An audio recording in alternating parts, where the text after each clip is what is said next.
Hey, do you run? Hi, yeah, I do. My mouth about my campaign. Hi, I'm N'Kyla Jasmine Thomas, and I'm running for the U.S. Senate seat for Oklahoma against Mark Wayne Mullen. And I am a Black, white, and Native American woman. I am a autism mom, military spouse, nurse, and a Chickasaw Native. And I am fighting for education, LGBTQIAs, fair immigration rights, and fair wages. Any questions else? No? Okay, I gotta go. Ladies and gentlemen, welcome back to the Claremont Show. My name is Claire. I'm Lamont. And we are here to show y'all what can happen when old school meets new school to create an even better school of thought. Today we have a very, very special guest, senatorial candidate. You just saw her on the screen. Senatorial candidate for Oklahoma, Jasmine Thomas, will be joining us. And we look forward to tackling some topics such as the Iranian potential war situation with Israel. Her husband is active duty and she's a veteran, so this is going to be a really interesting topic to discuss with her. We also are going to get into some Medicaid cuts and talk a little bit about autism and the rhetoric surrounding autism at this moment. And then we're going to make it all about Jasmine. We're going to let her dive in and tell us all about herself towards the end here.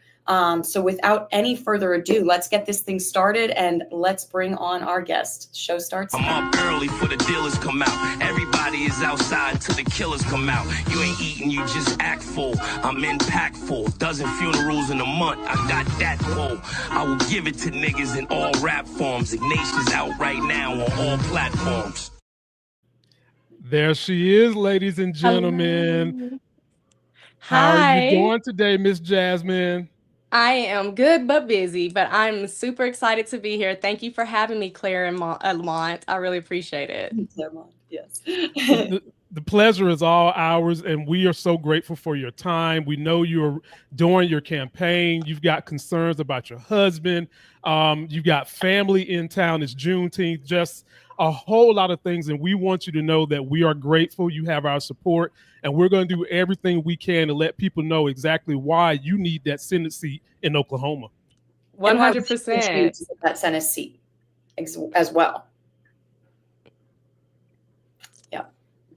All right. Well, Jasmine, today is Juneteenth, and I think it's only fair we kind of start out by letting people understand the meaning of Juneteenth, what it means for you. Now, ladies and gentlemen, she is running for office, and she has family at home. She's a human, I do. and she let us get inside her home where her family is at. So if you see family every now and then, we ask for that because we are a hometown podcast. But it is Juneteenth, and the meaning of Juneteenth, some people might not know. Juneteenth started in June 19th, 1865, when Union General Gordon Granger arrived at Galveston, Texas, announced that all enslaved people were free.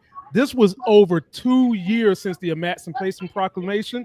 There were celebrations throughout the years, but it didn't become an actual federal holiday until June 19, 2021.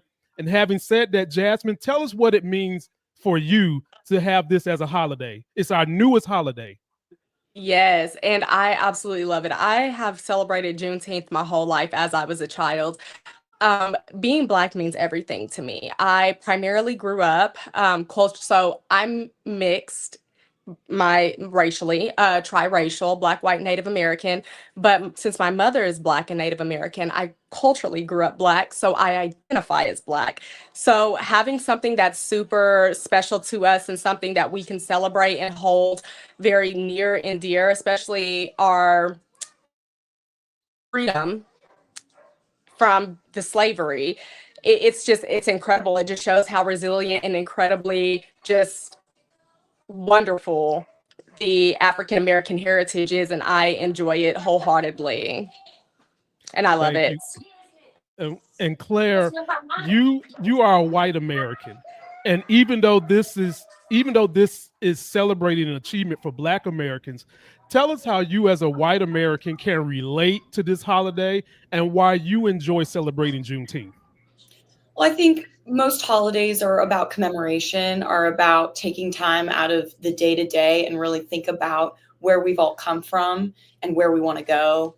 And so to me, it's shocking that we haven't celebrated this holiday up until now.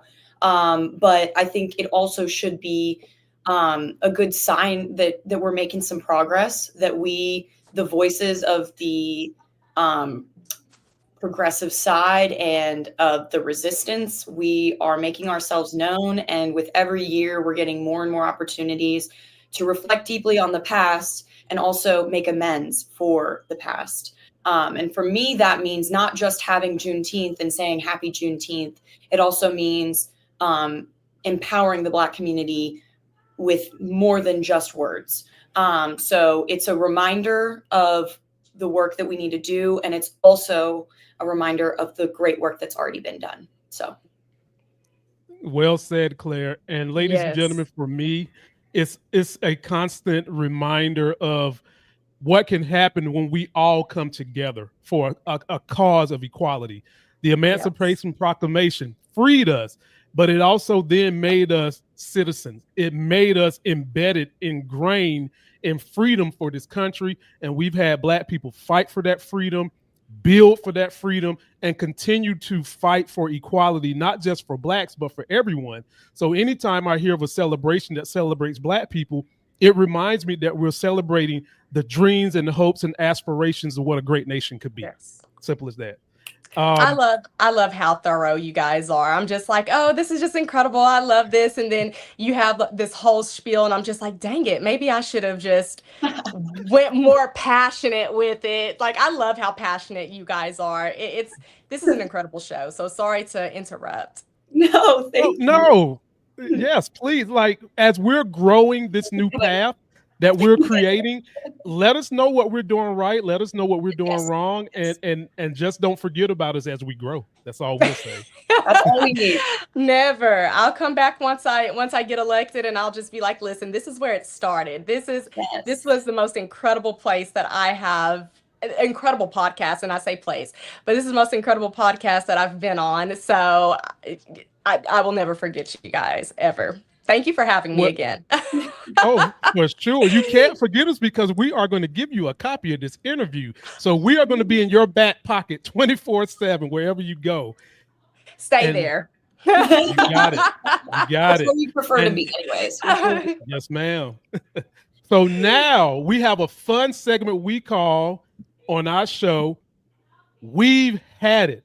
This is our homage to the great women on the I've Had It podcast, in which they give their petty grievances and let you know little small things that gets on their nerve. And we even have theme music. Check this out.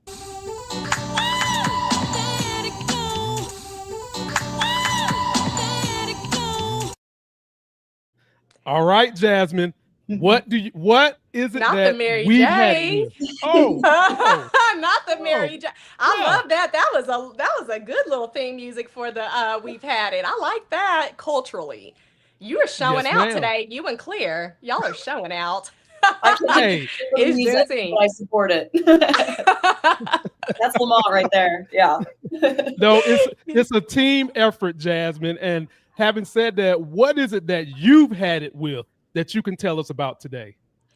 I've had it with the financial portion of how running an election. This has been one of the most disheartening parts of the election, is trying to gather the campaign funds, be able to travel and get hotel rooms and buy palm cards, banners. It's just a lot of money. The fact that I have to raise over $2 million for my race alone is excruciatingly painful. And it's one of the things that I just feel like this needs to be publicly funded at this point. The fact of the matter is that the incumbent right now, the person that I'm trying to unseat, which is Markwayne Mullin, he started with a lot of money. He owns a plumbing business that is spread out throughout Oklahoma. So he came with money. He's like a maybe second or third generation owner of this plumbing company. So he was fueled with money. So he was able to put $250,000 into his candidacy in his campaign from the jump, whereas I come from the working class. So there's times that I can't even put money into my own campaign because I still have bills. I still have car notes I have to pay. I have to take care of 2 children, make sure that they're well dressed, better than me most of the time, which I'm not complaining. But the matter of fact is that we live in such hard times right now. People are losing jobs left and right. People are literally scrounging for change. They have to ration their food. I've had a lot of conversations with my supporters, them saying that they've had to find ways to make their food stretch. And for me to be out here begging them, especially on the internet, one, it's been one of the most embarrassing things that I've had to do. And I say embarrassing because of the fact that I know what they're going through. And for me to sit up here and ask them for money is it's very embarrassing. So I believe that we should 100% have publicly funded elections and campaigns. I'm sorry. All right. Claire, any response to what Miss Jasmine said? I think it is a perfect example of why a lot of us don't feel that our representatives represent us.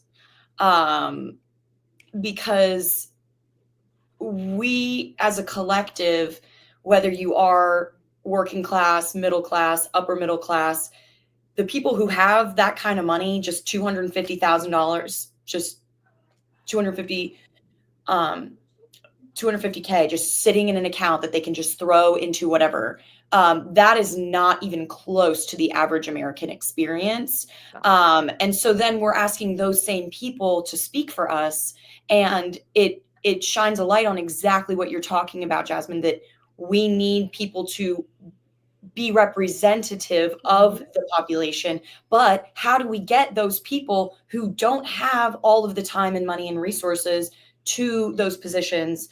And unfortunately, right now, it's going to have to be grassroots. It's going to have to be people scrounging for change. But please don't feel any shame, Jasmine, for asking people for money, because this is what we want to support you for. This is how your community wants to uplift you. And so, like, it shows your humility that you come with that energy and come with almost like a feeling of like guilt. I'm sorry, I have to ask you for this.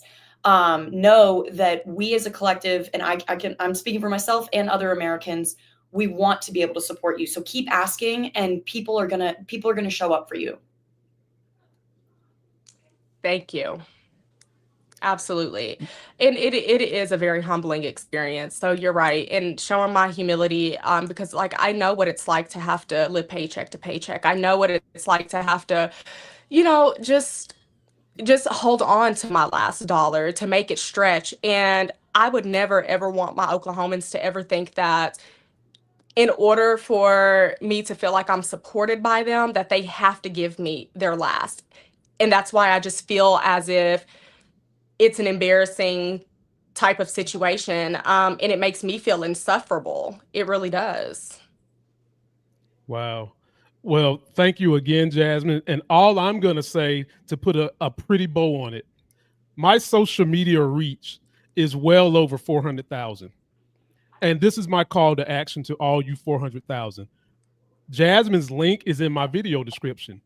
If all of you 400,000 combined would just give her 50 cents, 25 cents, you're making a big difference in what she's going to be able to do to bring the kind of everyday modern citizen values that we need in office. It is a problem when they are allowed to make it, you got to have 2 million to run for office, because now the people who are able to afford that, not only do they get to set the narratives in who is running, but then they also set the narratives in what you're running for. And if you want people to run on the values of everyday humans, all of you guys in my social media reach out to Jasmine, give her $1, give her 50 cents, give her 10 cents. It all adds up if you all can bring that together. And it does. And every penny that is sent to me is 100% grateful, because it helps with, and I feel like I'm low-key begging right now. But it helps with my traveling costs, because I do have to travel 10 hours here to Oklahoma. Every time that there's something, well, luckily for the summer, I am in Oklahoma hanging out with my family, and I've been out in the community doing everything that I need to do. But that shows my commitment to my constituents, my future constituents, is that I'm willing to travel 10 hours, get in my car, and drive here to be present for you guys. So every dime matters. And it just helps me get to them and reach the people that it needs to reach. So I really appreciate it in advance. Thank you. Oh, you're more than welcome. It is our honor to support. And Claire, it is now your turn. We've had it. What have you had it with this week? Lamont, I was thinking about it. I used to do this thing in middle school, and they would call it Claire's rant time. And I would come and sit at the lunch table, and I would rant about whatever was going on that day. And I think we were destined to be here in this moment with me complaining about some shit. So I've had it with corporations shaming consumers for environmental issues that they caused. Pulse. Yes. Why are y'all creating technology that we will inevitably want to use and then setting them up in a way that we end up harming the environment in the process, and then you all shame us for using the products you created? It's the same shit I'm seeing it right now with AI. Everyone's talking about AI's using all the water. Well, why the fuck did y'all create it? Why does my browser immediately go to AI when I try to Google something? How am I supposed to turn that off if y'all are telling me that I'm ruining the environment with it? It's the same thing that happened with cars. Y'all are the ones emitting the most CO2 by a landslide, but then everyone's trying to say, you got to buy an electric vehicle if you want to be an informed citizen who appreciates the environment. It's like, maybe if you guys weren't shooting rockets into space for fun and sending Katy Perry up to the moon, then we could not have to worry about the individual consumers and their impact. Obviously, we all need to be conscious. If every single consumer goes in litters and just doesn't care, then that's one thing, of course. But they're still emitting 18 million times. And by they, I mean the billionaires and CO2 that we are as individuals. So I want them to know what this is. And once they've really thought about what is the most economical and ecological way to continue to use this technology, but do it in a much more mindful manner, then they can come shame me about how I use it. But until y'all think really deeply about alternatives that won't harm the environment, I don't want to hear y'all coming and shaming consumers. Reply, Jasmine.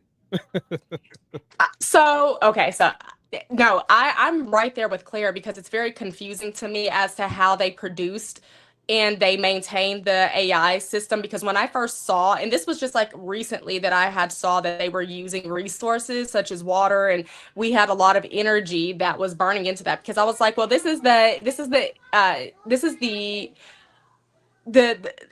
just energy. I was thinking that it was just coming from like internet usage, or it was coming from, just like plugging in your iPad or like whatever.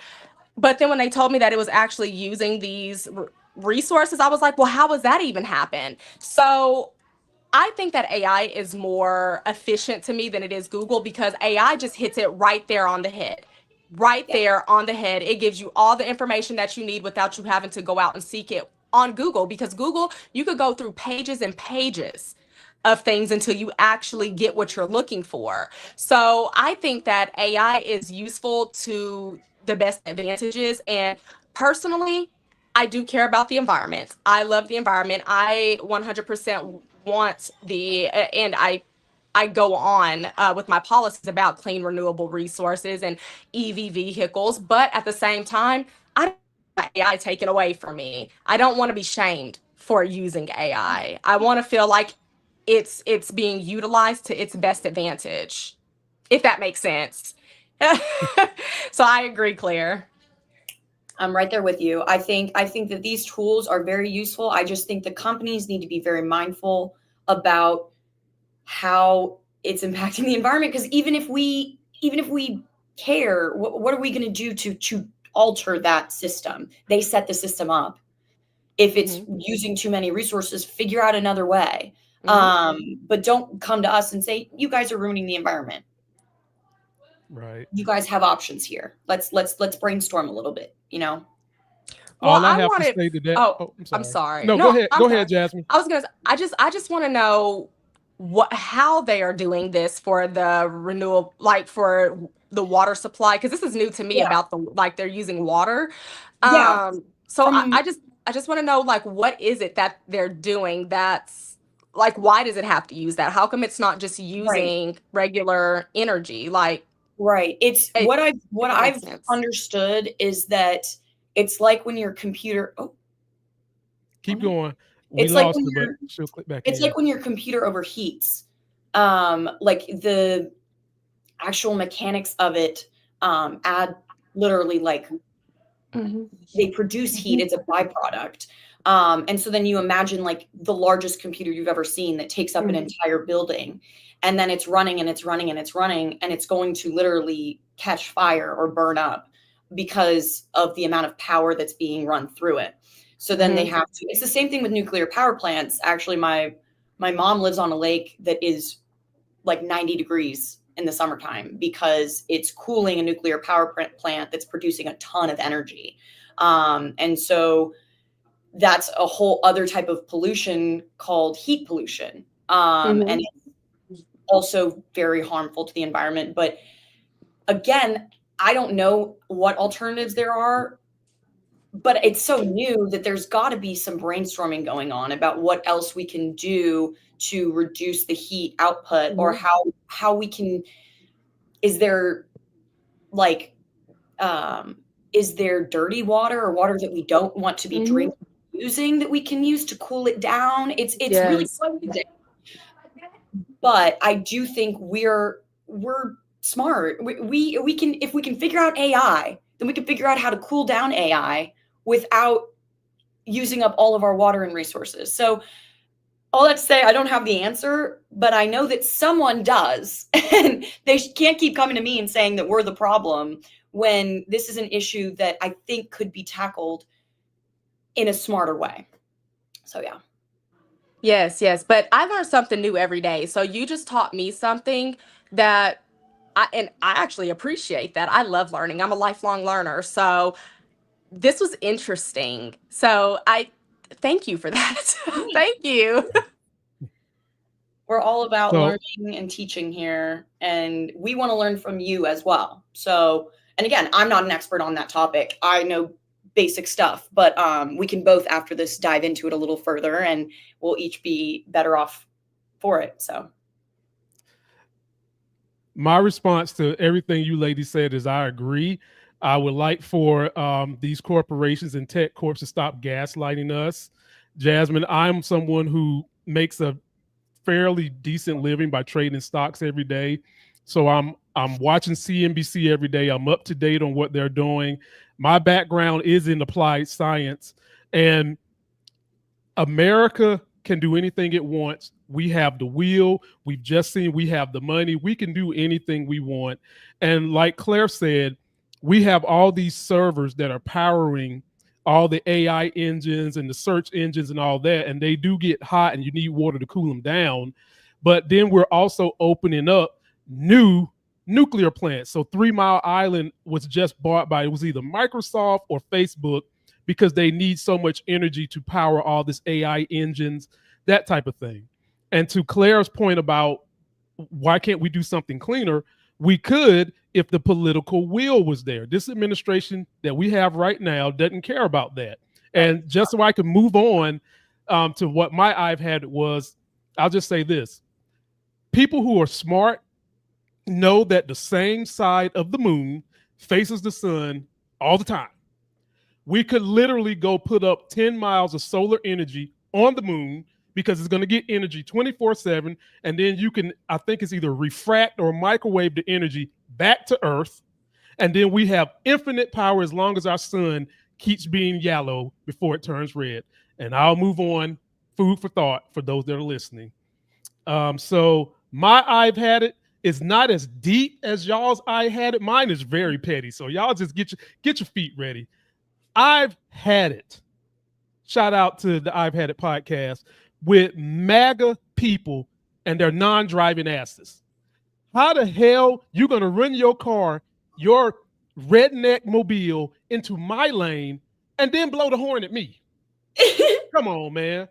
How much sense is that? You come in my lane, then you blow your horn at me. Then I get over because I see you swerving. So I'm thinking, okay, this is an unsafe driver. So I get in the other lane and I pass them. Why do you then get behind me and start honking the horn because I'm going slower because I'm trying to get you to pass me? So I've had it with horrible MAGA drivers and their 18-wheel jacked up trucks that let out more smog than every tobacco cigarette making company in America. I've had it. Had it. Yeah. Ladies and gentlemen.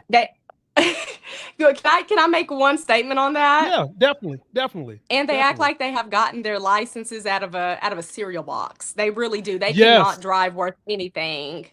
And then I really think that, and this may just be TMI, but this is just me being superhuman and straightforward, but I really do think that they get those big jacked up trucks to compensate. And I know you hear that all the time, but at the same time, it's like there's no need for that when you're like 5'3" and you have like, and I'm not talking about a woman, I'm talking about a dude. You're like 5'3" climbing up into this big ass truck.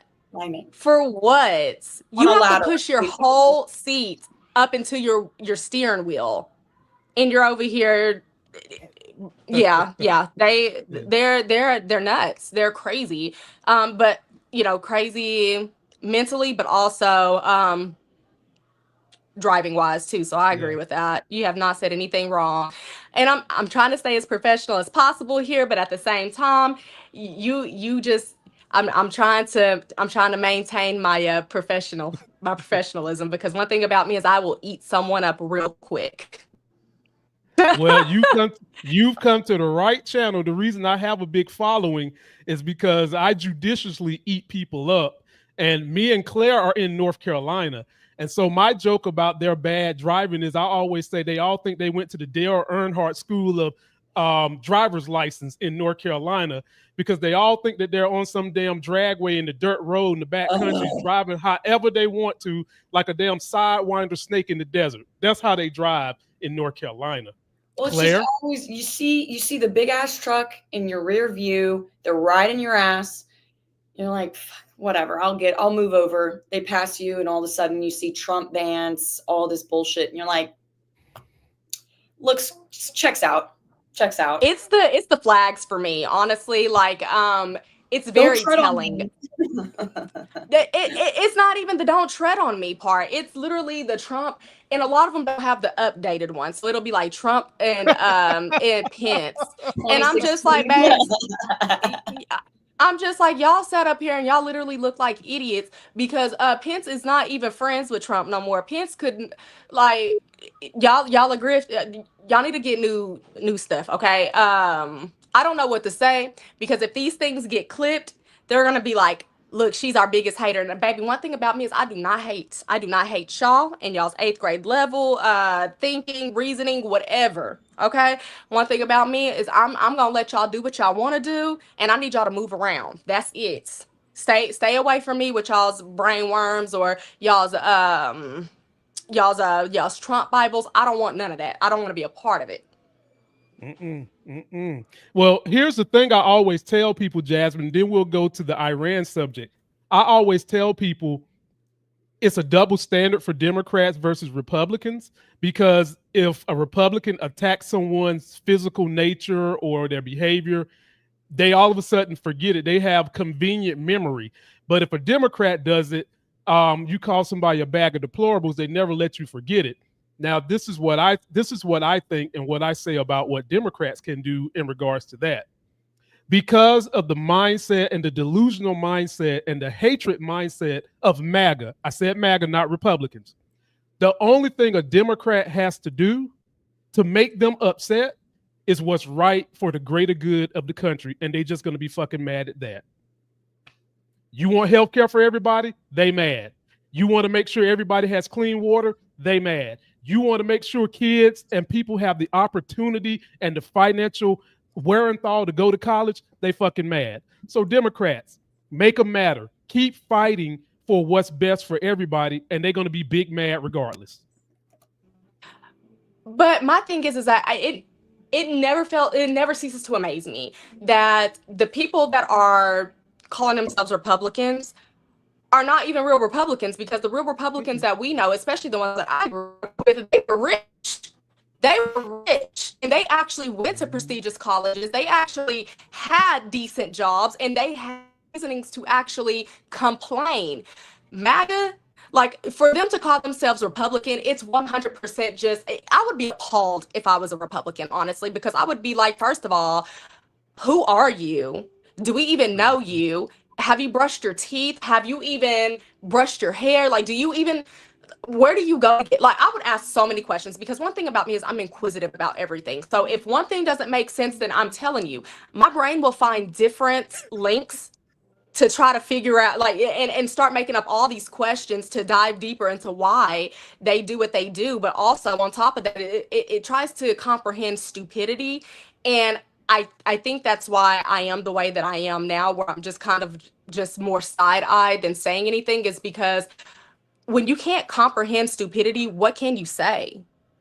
You can't argue with them. But it's MAGA is definitely people that should be considered a terroristic group. 100%. Sorry, I just had to say 100%. It. And oh, you good. You good. Jasmine, that what you just said reminds me of, I can explain it to you, but I cannot understand it for you. Mm-hmm.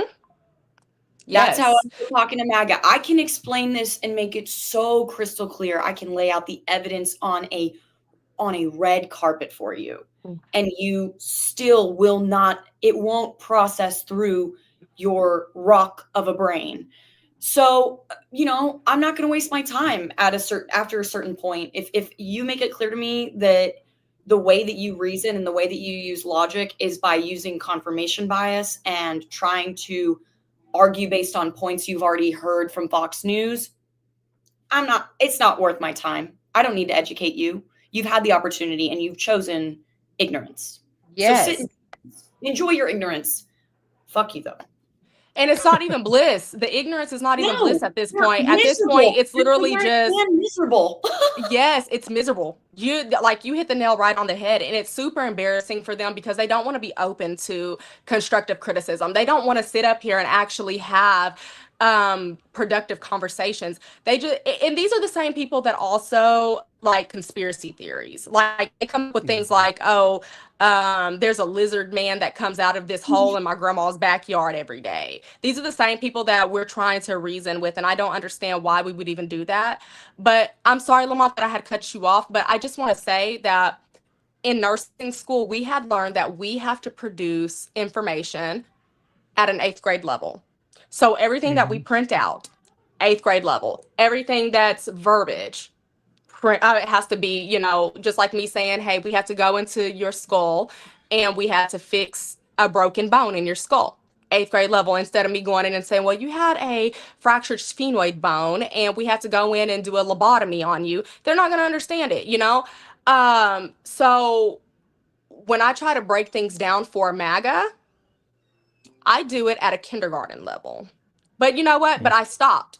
Because once you get down to kindergarten, baby, you can't comprehend anything. You are talking to respond and not to understand. Mm-hmm. You are arguing to respond and not understand. Facts.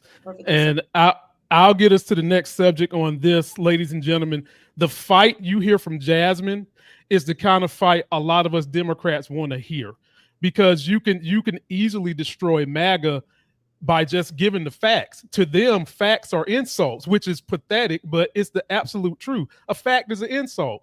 And Jasmine was very nice when she said they brushed their teeth, because most MAGA I see only got one tooth because they hang from fucking mountains in West Virginia, but I digress. And when you try to talk to someone who is caught in a delusion, I mean, these people are caught in a delusion that is beat into their head that all you need is MAGA's version of the Bible. You don't have to believe science. You just believe what I tell you. You believe in this Bible and its magic and all the stuff that they put in the Bible. And therefore, it makes them more susceptible to believing in the lied words of people that are in positions of power like Trump.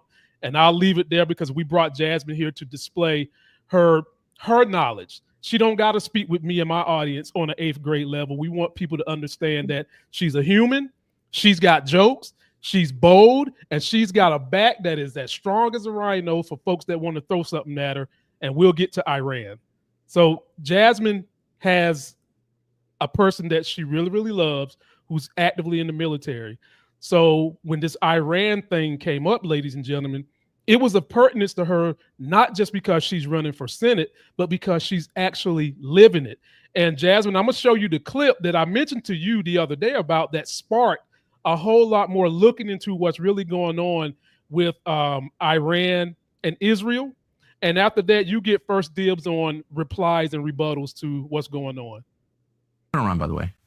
I don't know the population at all. No, I don't know the population.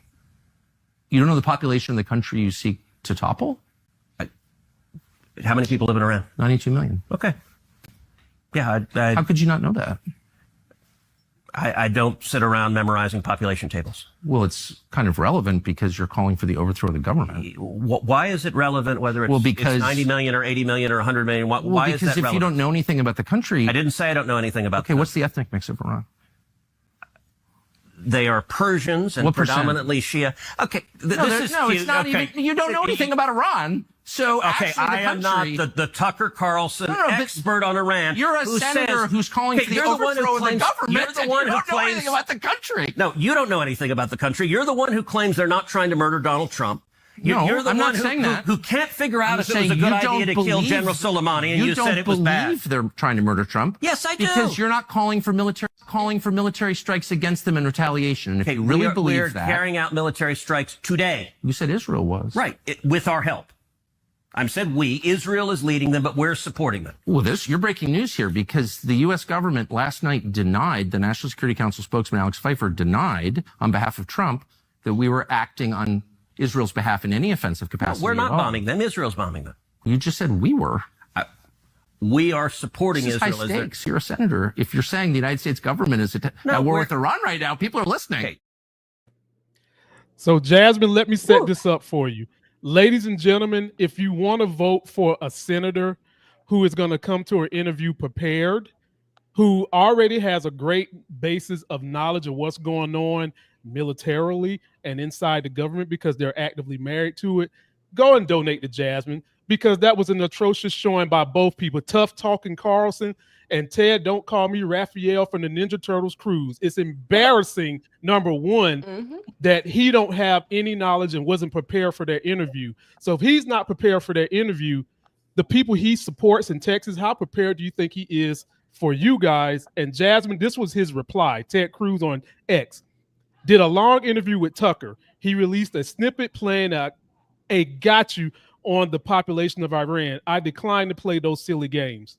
There ain't nothing about I got you if you're getting ready to go to war with a country. And having said that, Jasmine, I give the floor to you because I wish your leadership would have been sitting in that chair with Tucker Carlson. Tell us what you think about this Iran-Israel thing. So first of all, when I had saw that yesterday, when you had brought this to my attention, I went to go watch it. And I said, one, Tucker Carlson's making sense for once. Like, this is insane that I actually agree with everything that he's saying. He was asking the valid questions of how many people, what is the population of Iran? What, do you know who is in Iran right now? Like, it was valid questions that he was asking. Whereas, he's always dropping propaganda. He's always pushing these things, these narratives. Within the conservative community, the MAGA community, that it just baffled me that he actually cared for someone outside of himself. So when he got kind of like super just invested into what Ted, okay, so how can I say this? Because I'm getting ahead of myself. He got feisty. So, yes. He got feisty. Yes. And that's the energy that we're needing right now. And I think that he's trying to set a different precedent within the MAGA community because he knows that this is going to affect him as well now once we get involved in this conflict. But as a active duty Army wife, my husband is currently deployed. He is doing Ukrainian efforts right now. So he's not doing the Iranian efforts. And just as I was saying earlier, sorry, my daughter walked in and I was trying to figure out what she was doing, so I apologize. But just as I was saying earlier to you behind the scenes is that most of the military members don't know what's going on in America until maybe a little bit later because they end up getting information later on. They get more of the information from where they're at geographically than they do when when they're in America. They get more of where they're at. So anywho, it's very disheartening that we have to go into a conflict that's not even ours. One, Israel is very much so and I'm not going to speak on the people because the people are innocent. I'm talking about Netanyahu. Netanyahu is a war criminal, and I say this with all of my chest. I don't say this with half of my chest. He's a war criminal that's out here starting things because he knows that he's going to ultimately get slapped on the hand with it because no one's held him accountable. So I feel bad for the Iranians, and I feel bad for the Israelites, or I think that's what they're called. I'm not sure, but the mere fact of the matter is that we're now having to put our people on the front lines for their conflict that they started is very, very detrimental to the average military family. We always have to worry about conflicts like this and if our spouse is going to come home or not at the end of the day, and we have to worry about our children not seeing them for 9 months. But we worry the most about them going on and getting deployed and our children, they leave for 9 months and our children, and something happens over there and our children don't see them for the rest of their lives. They left for that 9 months when they could have been spending all that ample amount of time hanging out, getting to actually, what's the word I'm looking for? Actually trying to get to know their family, their dad or their mom, whoever is over there, but now they never get to see him again because they sent him over there. So where I'm going with this is that this is a pointless war. The people that we have making these decisions, which are our senators and Netanyahu and this mongrel right here, the orange Cheeto, they're warmongers. They've been wanting this. They've been wanting a reason to send over our military members and divide families because obviously they divided neighbors. My neighbor's a Republican and my family's Democrat over here. We used to always say hi and bye to each other. But after this whole situation with not Netanyahu is one thing, but with the last election that we had, we don't even talk anymore. We don't know each other. We literally cannot look at each other the same way. This has divided people that has lived next door to each other for 20 years. And this is just off of him. So to have these type of people in office that don't care about us and don't care about community and they don't care about life in general, I don't know what to say to it because it really has hurt my feelings. But the military wise, it's dividing us. And it's also, I want to speak, and I'm sorry, Lamont. I'm trying to focus and kind of speak on it. But the thing is I'm so passionate about the military, about how they're villainized, when these are just people who want to take care of their families. They come from a long line, but they come from different places within the United States where they're trying to get out of poverty. They're trying to get out of the hood. They're trying to make a better life for themselves. But when people start saying things about martial law and all these other things, it's like they can't win for losing. They just wanted to support their family. They just wanted to take care of themselves. They just wanted to not die in the streets.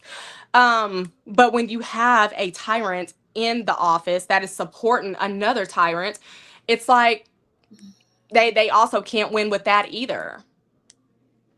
And I'm sorry that I'm all over the place. I'm sorry. Oh, you're good, Jasmine. That's what I'm here for. I'm here to be some of that good sticky glue that can even be child resistant to bring things home. And we know your merit, we know your heart, and we're just trying to display it to everybody else. And Claire, I'm gonna give it to you like this. I'm gonna set up a couple of things that Jasmine spoke on.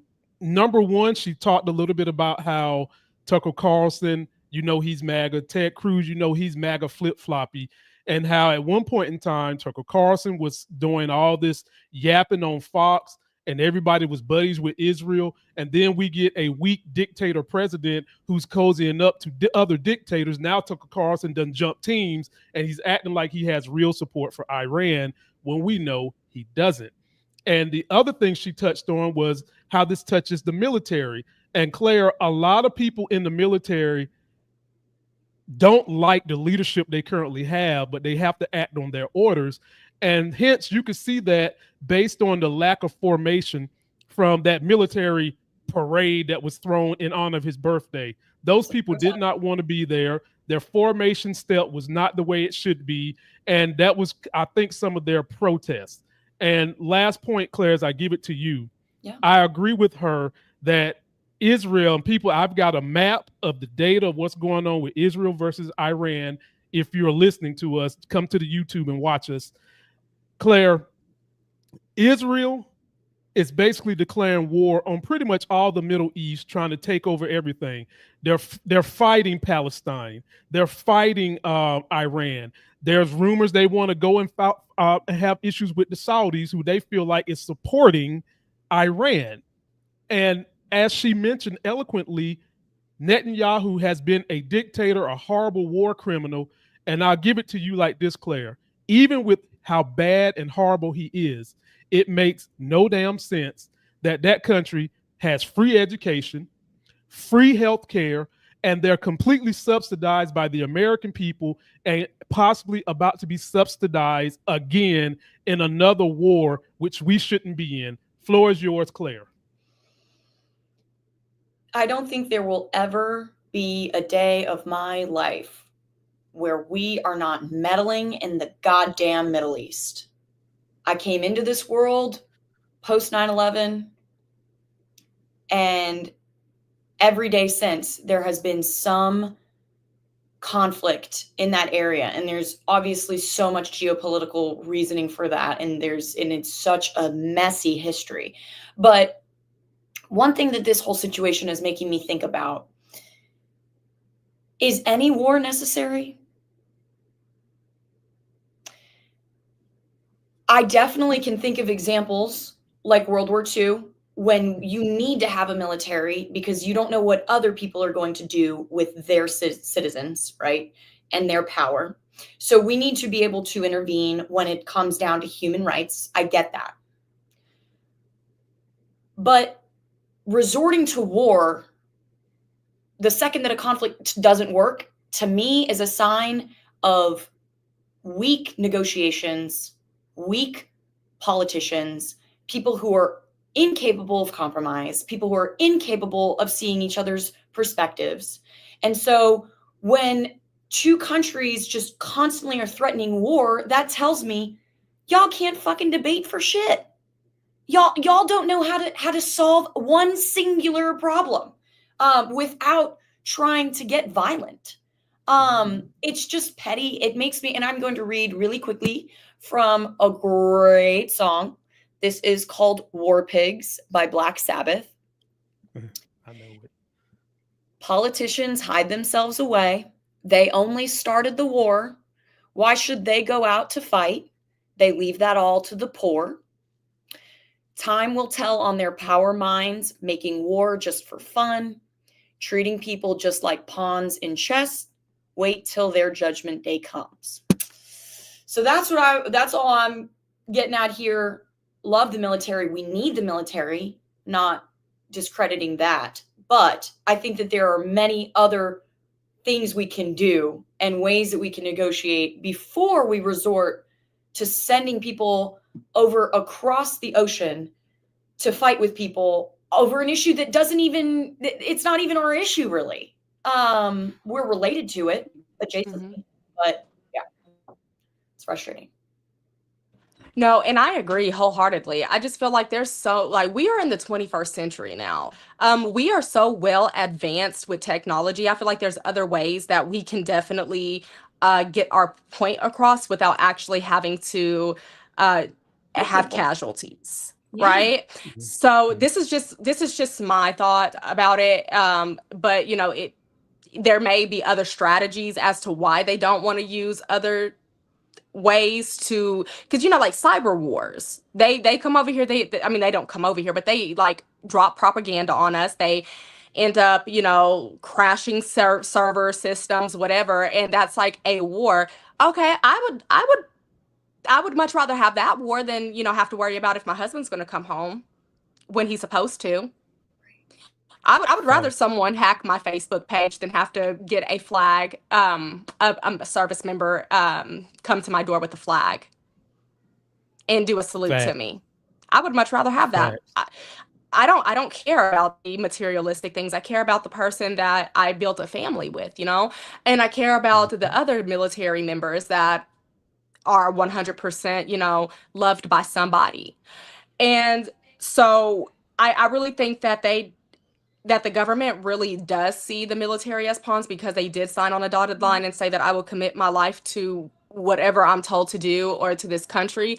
But at the same time, they didn't commit themselves to causing genocide. They're just not into that. Like, I can tell you just all day how my husband will say, like, if I have to ever kill someone or someone dies just because they caught a stray, he was like, I don't think that I could live with that. And of wartime soldiers or veterans now, that's what they deal with. That's why they have PTSD so bad, is because they don't want to kill anyone. They don't want to have to resort to that. They want adults to act like adults. They want them to be able to compromise and make rational decisions on behalf of their citizens. And that was a great point. Let's be rational. Wow. Let's be logical. Exactly. And I'm going to say something a little controversial, Lamont. I'm sorry to cut you off. Do y'all think these wars would be continuing if more women were presidents or prime ministers? Fuck no. Or generals? Statistics show that when women are in office or they, you know, of high leadership, things get done. Shit gets done. And budgets. You don't just say, I'm going to hit you with a nuke. Like, you know, not to bring gender fully into it, but, you know, that's also another thing that I think about here. Who's the emotional one here? You know what I mean? Well, and every time we have big conflict, it's always a man that, like, and they always say that women are emotional. And it's so crazy that they can start throwing all of these labels onto us because we can give birth. We do have, you know, menstrual cycles, and we do have PMS syndromes. But at the same time, it's like, we're the most level-headed, rational people that there is. And I'm sorry to say that. And that's not me being, that's not me favoring one gender over the other. It's literally me saying that we've balanced so much as women. We know how to hold down a household. We know how to take care of kids. We know how to be the middlemen, the mediators, because we have a lot of jobs in one. Like right now, since my husband is gone, I have to do everything on my own. I have to be the mom and dad. I have to be the mediator, the chef, the cook, the chauffeur. Cook and chef are the same thing. The taxi, the chauffeur. I have to be all of these things while he's gone. So we know how to juggle hard tasks without losing your mind and becoming angry and screaming at your kid and hitting them. And I'm not saying that all men do this. I don't want to, you know, blanket term this situation, but it just does make me kind of think about how men have said historically, like, well, we can't have women in power. They're so emotional. They'd start a war in a day. And it's like, how many wars have been started by women? I'll jump in there and say this. Yeah, Lamont, please. I'll jump in there and say this. Since I'm a man on this this three-legged horse, I'll speak on behalf of men and put a bow on this discussion and ask the audience to please subscribe to the channel. Go down to the video description so that you can go and support Jasmine, and also download our podcast. In regards to men and war. I am the type of man who has always believed in the power of women. I'm just like Black Panther. If I'm going to have some women supporting me, I want the fucking Dora Milaje, because they're going to kick your ass. And as a man, you're going to have a hard time realizing that they're kicking your ass because they're smart. I also believe that the most resilient creature on planet Earth is a Black woman. And I also believe that the people that can save this nation are women, because men have had their due from day one since this country was incepted. And look at all the shit we've gotten into because men want to pour their dick out and say who's got the longest one. That's what dictators do. That's what we have in office now. And secondly, on top of that, Trump has already said he wants to be a wartime president. Well, dummy, you could have been in the war when your ass faked like you had bone spurs or whatever it was you pretended like you had, so that you didn't have to get drafted. So nobody want to hear your ass wanting to be a wartime president when your ass is not out there on the line, and having to dodge bullets. You know, the way you lie about your weight, I don't even know if you could dodge a fucking tree. But nobody wants you in control of anything, Donald Trump. And having said that, ladies and gentlemen, let us know what you think. We need some fresh blood in there. We need more women in power. And Jasmine, I just hate to tell you this, but somebody's got to tell you this. The white man in America that's MAGA's worst nightmare is an educated, beautiful Black woman. What's my anecdotal evidence to that? You had Hillary, who was an educated woman. I ain't going to speak on her beauty, but I will speak on Kamala Harris, educated and beautiful, and got her ass kicked worse than Hillary. You got an uphill battle, but damn it, when you get in there, that's going to be a great change, and you've got our support. And having said that, you guys let us know what you think. Oh, you're more than welcome. We're going to talk about something else that's near and dear to her heart, and that is autism. And it's near and dear to my heart, I'm Jasmine, sorry. go okay. Go ahead. I thought you're on mute right now. So I'm sorry. I'm in rural Wi-Fi right now, so everything is kind of like messing up. Like you'll come in and out, and I really feel bad about this. And I should have said something earlier because the Wi-Fi is so rural here, and we do need better resources for internet connection in rural areas, but it's been kind of going in and out. So there's times that I can hear what you're asking me, times that I can't, and I just go in and out. So I just wanted to let you guys know that. So when I'm interrupting you, trust me, I'm not being rude and I'm not trying to. It's just that I'm trying to catch up with what you're saying because of the fact that you just keep going in and out. So I'm so sorry. I cannot apologize enough. Oh, how do you do it? You good. You good. We work with what we got. I give you guys the gold hearts, and we're going to talk about autism real quick. So, Jasmine, if you're a nurse, I'm a respiratory therapist. I used to work with special needs kids. That was me back when I was 325 pounds before the state of North Carolina cut the Medicaid budget so that I couldn't do my dream job, which was working outpatient services. I had my own business. I had about 4 respiratory therapists working with me, and we would go work with families in the special needs department, because a lot of kids that have special needs, which includes autism, which includes trisomy 21, which includes a whole lot of other ailments, also tend to have respiratory issues. North Carolina took that budget away, and I've never forgiven them for that, because these were average, everyday people that needed these services. And having said that, I will careen us into autism because my heart is still there. And this is a video I want you guys to take a look at. It gives a summarization of autism and autism awareness, and how people sometimes act as though they can't accept autism for what it is. They talk bad about autism. And we've got a leader in RFK who really doesn't know anything about autism. Take a look at this.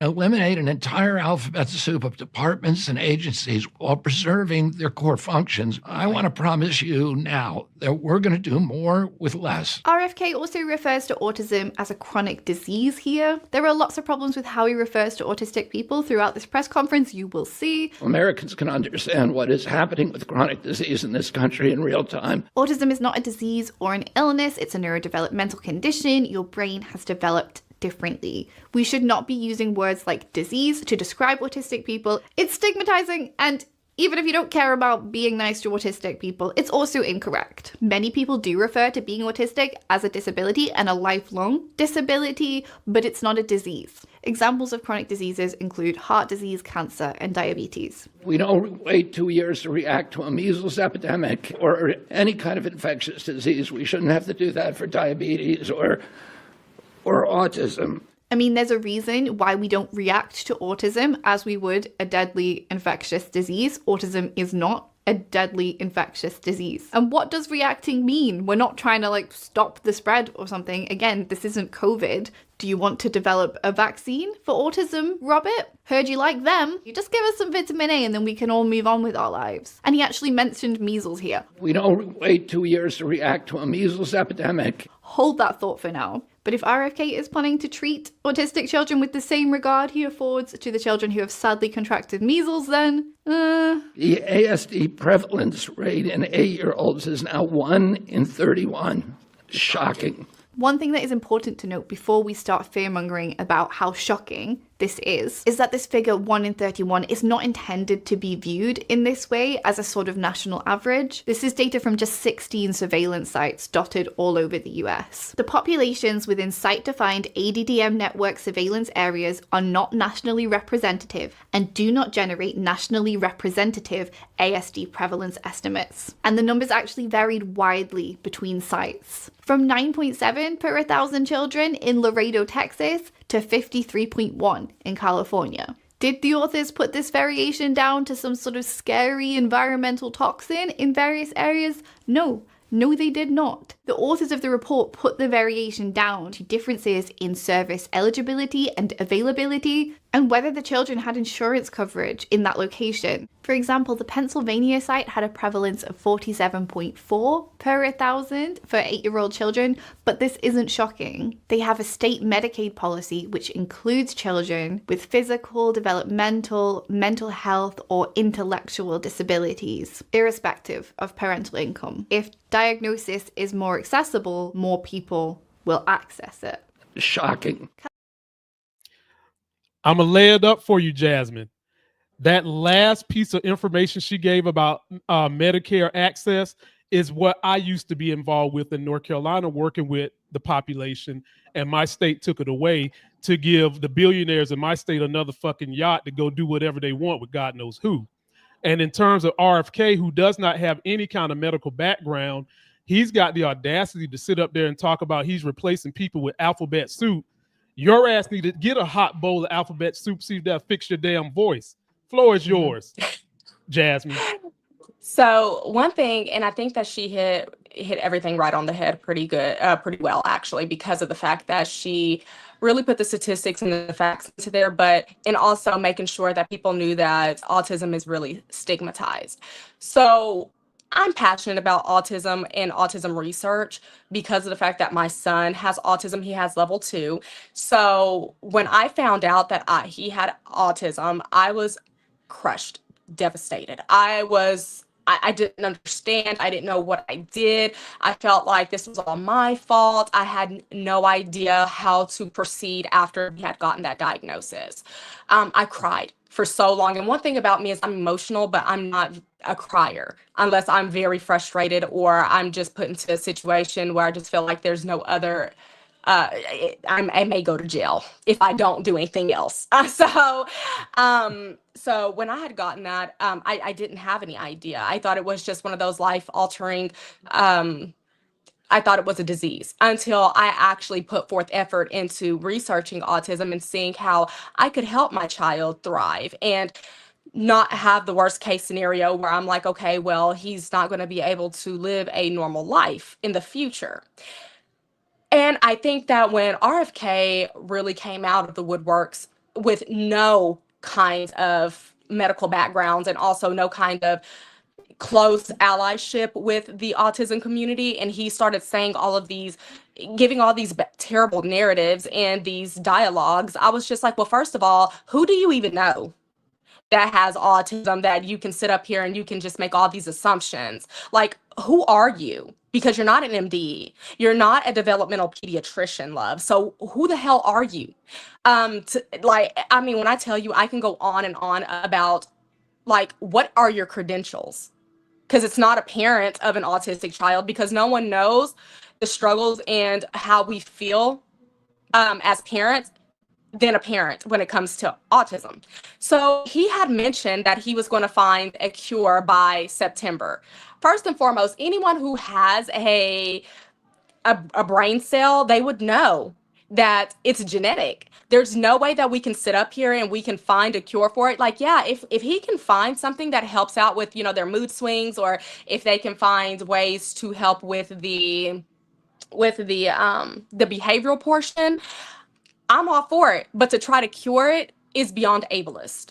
It really is. It's basically telling the autism community that they're not good enough, that we have to find a cure for you to actually fit in. And no one asked them to fit in. We just asked for more resources as parents. I would never, ever change anything about my son. Now, would I change some of his behaviors? I would just want them to be more contained and maintained. That would help me out. But at the same time, I feel like having ABA therapy, having speech therapy, having the resources that these people go to school for to be at our fingertips. Okay. I don't want my son to be cured. He's divinely made. I made him. So therefore, I'm going to stick beside whatever comes along with him. So it is, and it also made parents feel like they were inadequate. And one thing about me is I hate when men try to tell me, and it's specifically men, okay? When men try to tell me how to parent, and they also try to drag that out, like they try to drag a mother that's doing everything that she can. Like, first of all, you can't produce life, let alone an autistic life. So let's start with that. And then second off, babes, stop trying. You don't have any room to be out here dragging and making these mothers feel so small. We've already felt small. We've already been there. We have to dig our way out of this. So next time that you want to speak on something you don't know, you might as well shut the hell up before you start, okay? Put a whole foot in your mouth. Sorry, and let the toes pop out. Yeah, put the foot in the mouth and let all 10 toes pop out, because that's all they do. And, thankfully, because I have a respiratory therapist background and worked in the field, I got a chance to meet hundreds of these families, learn from these families. And I was even able to introduce something that helped some of the kids with their communication, Claire, and I'm going to give it to you. Even though I was working on their breathing needs, one thing that the principal of the school took notice that I would do that helped the kids with communication was when iPads first came out, I introduced these games on the iPad to a lot of the kids that I worked with that had autism. And it worked wonders. It worked wonders. And I would have never been able to have those memories if there wasn't a budget for me to be in place to work with these families. And so, Claire, it's so important to me that we continue to fund this, because we've seen, even with the data from the video we saw, when there's health care in place, when you can get intervention early, regularly, continuously, you can help with some of the issues that come around autism, asthma, any of these. But the most important thing people need to do is make themselves aware of how they can support people with autism. And having said that, Claire, I give the floor to you. I'm just so grateful to be surrounded by people with such fascinating backgrounds. And I also want to highlight for the audience here that I have a nurse to my right, I have a respiratory therapist to my left, and I am currently training to be a mental health counselor. So I am educated on the psychology side, and I have a degree in psychology. So I am equally passionate about this, and it's very frustrating when I see people completely misunderstanding and mislabeling ailments, diseases, disorders, and not knowing the difference between all of those different things. So one thing that I really wanted to touch on that this video kind of went into is a lot of MAGA people and a lot of people who are kind of the Make America Healthy Again conspiracy theorists who kind of follow RFK. They love to say this line, and I hear it all the time. Actually, people at my own work, when they hear that I am going to be someone who's diagnosing and dealing with mental illness, they're like, everyone this day has a mental illness, don't they? Everyone does. How is that possible? What are they teaching these kids? Or they try to come up with an explanation for why, or are we overdiagnosing? Are we reading between the lines too much? Whatever they're trying to come up with it. And I point you all to look up the graph of left-handedness. Just give me a second. If you look up the graph of the history of left-handedness in America, in the 1800s, it's down here. 1900, it's down here. And then around 1940, it rises. And then by 1960, it's up, and it has stayed stable ever since 1960-ish. Why is that? Because there was a stigma surrounding left-handedness. And so there were people who were left-handed, but they were not being given the opportunity to use that hand. They were being forced to write with their right hand because someone at some point in history said that left-handedness is demonic. Why that was a thing, I don't know. But now we have a very steady population of left-handedness, and we've shown that it is somewhat genetic. If you have a parent who's left-handed, you're much more likely to be left-handed yourself. All that to say, that's what's happening now with a lot of diagnosis. A lot of people talk about, oh, no one was autistic 40 years ago. Did you really think that Grandpa Earl, who had all his figurines organized perfectly on a table and couldn't talk with anyone above the age of 14 because he was so socially awkward and disconnected, was completely neurotypical? No. Like fucking Elon Musk. Like fucking Elon Musk, and he's undiagnosed because it was a stigmatized thing. Depression has always existed, anxiety's always existed, autism's always existed. It's just that people weren't getting the care and the diagnosis that explained their behavior. It was just put off as strange behavior, weird personality, they're different, and left at that. So this categorization helps people. Diagnosis explains things in a way that people need to hear it. And I'm gonna let you go, Jasmine, please. We do not accept Elon Musk into the autism community. He does not have any kind of, I don't care what he says. I think that he uses that as a crutch. And as soon as he hits the Nazi salute, no, baby, you are not a part of this, because you're not going to, you're not going to put what's the word I'm looking for? You're not going to make autism into a hate type of situation, where it's already stigmatized, where people already side-eye them, or make, like I said, make us as parents feel small because they're side-eyeing us or telling us to shut our kids up when they're excited inside the local Walmart, right? Like he can't get that opportunity to feel the shame or to get acceptance from that end of the portion. Elon Musk he's a hateful person. That's all it is. Like, he cannot use autism as a crutch. No. He's not allowed to. And he's a drug addict. He's a drug addict. See, really, he's telling people he's got folks running around saying I'm autistic when he's really a ketamine addict. And brother, you can get that fixed. At the end of the day, we all have our crosses to bear. Right. But what is the problem is when you try to ridicule people who have a cross to bear that they need to get fixed. And you try to tell them that healthcare is not the answer. You try to tell them that they should just pray the gay out of somebody. You try to tell them that we don't need healthcare for everyone. You try to demonize socialism when half the things we already do in America is socialism, from the military to the police to your local sheriff to your school systems. And what we need to do is increase this so that you can have better solvency in your communities, and everybody can achieve that American dream equally. And having said that, I want Jasmine to jump in here and talk a little more.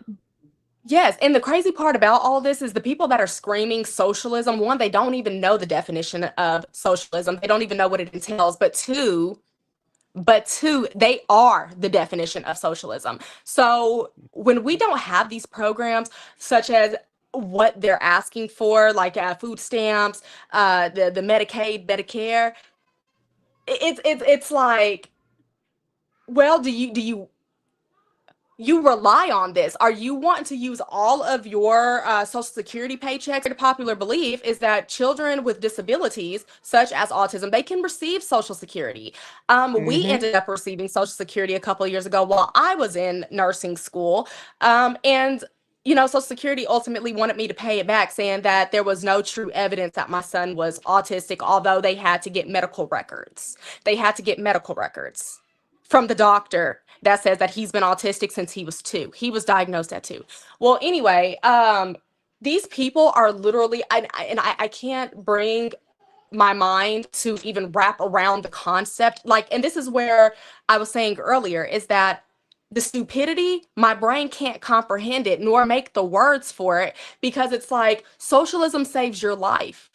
Socialism puts food on your table. Socialism is what got you the help that you needed on Section 8. So it's either, and they get Marxism and socialism mixed up all the time, because they have put a negative context behind Marxism, which Marxism isn't even a bad thing. It aligns with socialism, right? But they just let people do that, and then they don't realize that they are the face of socialism. Socialism is not a bad thing. Socialism is the best thing that we have. It helps people. It keeps people from dying. It ultimately helps children have universal pre-K. The same kids that they're sending off to school, the ones that they want us to have, the ones that they're just like, no, pro-life, whatever. Same kids. This is helping us so we can go to work. So we can go to work, so we're not living off the same socialistic programs that you're complaining about. At the end of the day, socialism is not the devil, and it's not the devil to us. It's only a devil to the people who can't comprehend what socialism is. And these are the same people, by the way. MAGA are the same people that are easily swayed. These are the people that starts hard drugs. They could be sitting at a party. I can easily just be like, no, bro, I don't want to try heroin today. That's or ever. Okay. But these are the same people who get addicted to drugs. And I'm not saying that all of them are this way, but these are easily persuaded people who have followed their whole life. These are not leaders. So why are we allowing other people like them to try to persuade us? These are sheep. These are not leaders. So I wouldn't listen to anything that someone who literally thinks that, what was it that was the most stupidest thing that I heard? That told me that, God, and it was so good. I just had it. I lost my train, but I had it. And if I think of it, I'm telling you, but I would never let anyone convince me that socialism is a bad concept, especially ones that never have just easily opened up their phone and Googled. Google is so free and underutilized. And we just got done talking about AI. Literally, ChatGPT gives you information without you having to go seek it or actually summarize. It summarizes things for you. So you just put in that code. They don't want to use that. You want to know why? Because it's so much easier to believe someone who thinks like them. Right. It's called being in the bubble. It's called wanting to live in your delusion. It's called I want affirmation, not information. And it's also called that if I find out Santa Claus is not real, it's going to tear down my whole world. And to that point, Jasmine, you've just made such a strong case of all the things that you would be fighting for the people of Oklahoma and for the United States. I now want you to take the next 2 minutes to give us the pitch for those that might just now be tuning in or might wait it to the end to hear what you have to say about the things you represent and what you'll do in office. Give us the pitch for why everyone outside of Oklahoma needs to pay attention to you and your message, and why the people in Oklahoma need to give you their vote. Oh, I'm passionate about myself because I advocate for everyone but myself. But this one time I'm advocating for myself. But my name is N'Kyla Jasmine Thomas. I go, the only people that call me N'Kyla are bill collectors and people who don't know me. But I go, please call me Jasmine. My friends call me Jasmine. And my Oklahomans are free to call me that. I am a active duty military spouse, wife, autism mom, and a nurse. And I'm Black, white, Native American. So I have the representation that for all of those things. And I know what it's like to lack that representation in our government. I would be the first woman, first Black woman, first triracial woman, first woman. I don't know if I emphasized on that, to ever sit in the U.S. Senate seat in Oklahoma. And I am fighting for education. I'm fighting for, what am I not fighting for is the question. Education, the fair wages, healthcare, rural access, and obviously now that I've had all these issues with the rural Wi-Fi, I guess I'm going to be fighting with Wi-Fi access as well. But I'm fighting for my Oklahomans because they have been so underrepresented, and I'm super excited to get out there and show myself and show my personality. And I've been out in my community, but I'm super excited to represent what Oklahoma really is, because Oklahoma is they are 49th in education. They're number 2 in domestic violence, and they're also the lowest in livelihood, like wages and things of that nature. So I'm ready to get out there and start giving my Oklahomans the best of the best at this point, because they deserve it. No one that lives here that has grown up here or has made this their home, whether they've grown up here, born, bred, raised, should ever have to worry about if they are going to pay their bills or put food on the table for their children. So I'm here to fight for them. I'm here to be the best representation that there can be, because I know what it's like. I've looked at these people, whether they were my neighbor or whether they were my patient, and I've heard the stories of what they go through and how they are just in these sticky situations that as Americans, we should not have to face. We are an established country. We are not a third world country. Well, depends on who you're asking, because I kind of feel like we're a third world country with a Gucci belt right now. But that's just my opinion. That's not anyone else's. But we are such an established and technologically advanced country that we should not have to worry about homelessness and or how we're going to feed our children. Our children come first, and there are next generation of scientists, doctors, nurses, psychiatrists, respiratory therapists. They're our next generation, and we need to nurture that. So thank you for having me on. I really enjoyed this, and I'm sorry that I was having issues with Wi-Fi connectivity and also the family being in the back. I love a good podcast, but I also like really good conversation with incredible, intelligent adults. You guys are just wonderful, and I really enjoyed this. And like, again, I'm so sorry that we had the connection issues, because I really wanted to go deeper into this. But because Oklahoma does not prioritize certain things, we have to deal with things like this. But thank you so much, Lamont and Claire. You guys are incredible. You have my heart. Thank you. Claire, give her 30 seconds of just your feelings for her, and then I'll close us out. Yeah, no, thank you for showing us in real time what it looks like to get into the nitty-gritty on the campaign trail, to make it work, make it happen, regardless of your circumstances, and not saying, let me try this in 10 years when I'm better set up financially. Let me try this later when, my Wi-Fi isn't an issue. You're like, no, we're doing this shit and we're doing it now. And that's the kind of people that we need in office. People who are not going to wait around.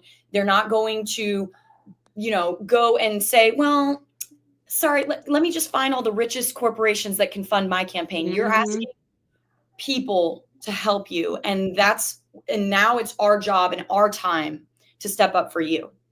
Thank you. Because you're stepping up for us. So thank you for your time and your effort and your energy. And we are right here along with you on this ride. Don't forget that. And Jasmine, I'll say this, and then we'll let you get out of here. As she said so eloquently, thank you for your time. And I'll say this, you inspire me.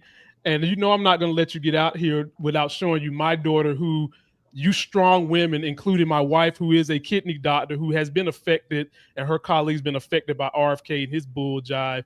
I fight for y'all because I know what kind of fight y'all can do for us. And this is my daughter that I keep ready because God knows I want her to be just like you and Claire. That's my daughter.